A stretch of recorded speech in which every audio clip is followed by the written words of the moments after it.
Gente, a Atom precisa manter a vigência dessa grande cunha triangular que eu identifiquei aqui no gráfico diário, que ela vem desenhando desde abril desse ano, porque aquela canaleta virtual de alta que a gente estava prognosticando ficou descaracterizada. Se efetivamente a gente desenhar um corpo real de candle inteiro amanhã para fora dessa cunha, aí ela vai enveredar num viés de baixa no médio e curto prazo. Aí a gente pode considerar que isso aqui vai se transformar sim numa grande canaleta virtual de baixa. Mas eu acredito que a gente tem condições de manter sob vigência essa cunha triangular que eu estou identificando aqui no diário.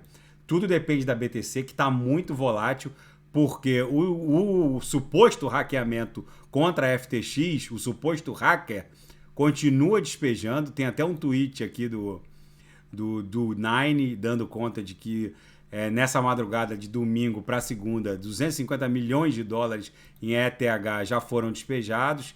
Ele continua despejando nas piscinas de DeFi que rodam na Ethereum Virtual Machine, principalmente na Uniswap, trocando por BTC. E aí pode acontecer de um efeito dominó em razão da pressão contra algumas altcoins, pressão de baixa contra algumas altcoins que estão sendo objeto de despejo.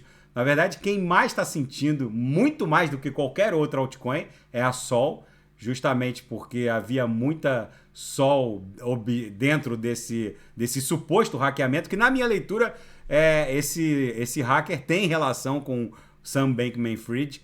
Tudo isso ainda vai ser desvendado num futuro, vamos ver, espero eu, né? Mas o fato é que a gente ainda vive esse período de rescaldo pós-colapso da FTX.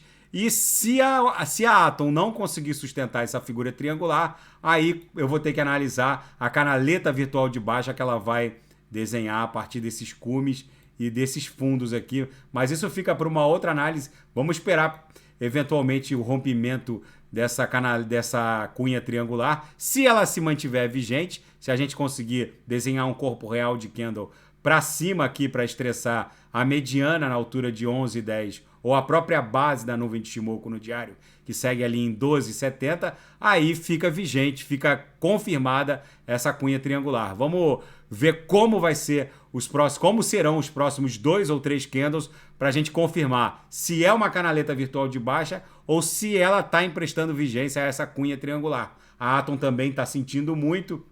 Na verdade, a Sol sente mais que as outras altcoins de altíssima octanagem, justamente porque o conglomerado FTX tinha em torno de 6% de todas as Solanas, de todas as Sols, algo em torno de 28 milhões de Sols. Vamos ver como isso vai se desdobrar. Daqui a pouco eu volto com Polkadot Kusama, e quem quiser sugerir alguma análise é só colocar nas mensagens abaixo. Grande abraço, até daqui a pouco.